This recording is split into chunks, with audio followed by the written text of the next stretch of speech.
There are some more items on the data collection plan. There are many more that are there, which is like the data type. So we will talk about data type in the next slide.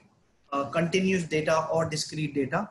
What is a formula to be used? Like how are we calculating? What is a mathematical or arithmetic formula of calculating turnaround time or the project metric that you're talking about? What is a unit of measurement? Is it in days? Is it in hours? Is it in minutes? The unit of measurement. Any equipment that you've used for collection, data collection, whether you've used the historical data or you're collecting the new data, a date for which date needs to be collected, the person who will be doing the data collection, and any training required for data collection. So these are a lot of lists that you can see, but this is a data collection template with an example that you can see it on the screen. This is a bare minimum item which should be there on the data collection plan. Which is the first question of measure phase, what to measure. Okay? So if you see here, operational definition of cycle time, it's clearly mentioned from date of receipt of request at office or maybe online platforms to date of closure of request in the application. So it is clearly mentioned the operational definition of the cycle time. Now, while reading this, now everybody can be on the same page that how do we consider or when do we consider cycle time as a metric.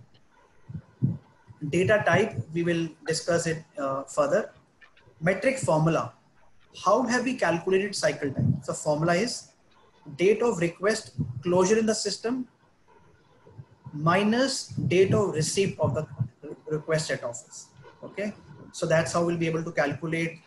If somebody wants to calculate it, how he will be able to calculate. Defect definition. So here it says if the request is not closed within a day from the date of receipt of request. So that's a defect definition.